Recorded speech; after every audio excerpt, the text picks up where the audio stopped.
อยากใส่อยู่สุดเจ้าบ่าวก็อยากให้เจ้าสมหน้าสมตา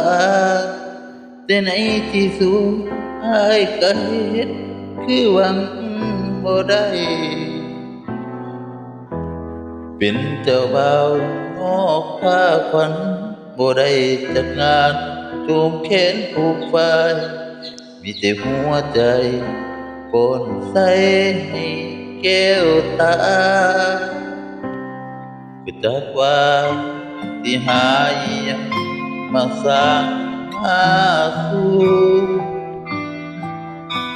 ให้สมกับหักของเจ้าใจคนหูที่แสนลำพาเจ้าบ่าวนอกเครื่องแบบคนดีบ่มีวิธีกินดองคือไผสิเป็นคนหักสมบูรณ์แบบให้ได้สิใช้ความดีตีแหวนแทนค่าสิให้ใจหักแทนสุดเจ้าบ่าวจริงใจเขาแทนเพชรจินดาจับมือยามจนใจขาดบ่ให้เจ้าอายไผดอกลาคำแทนของอาย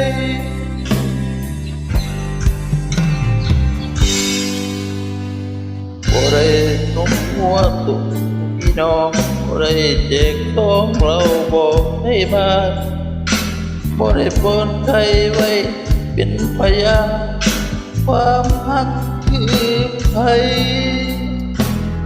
ก็ผูกใจไอ้ใส่ใจฉันก็ให้ทักเอาทะเบียนใจใส่พยานดอกสับตายก็แค่ได้เห็นเพื่อแก้วตา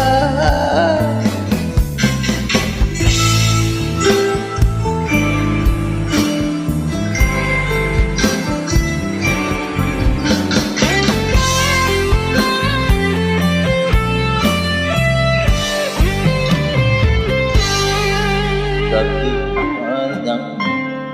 มาสร้างมาสู่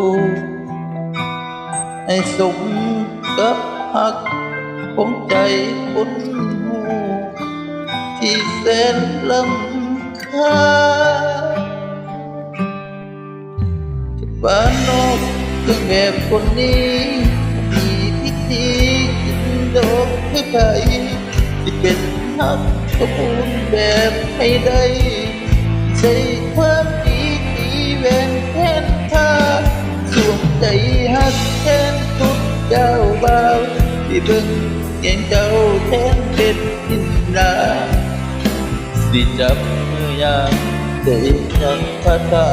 บ่ให้เจ้าอายไผดอกลาเจ้าบ่าวนอกเครื่องแบบคนดี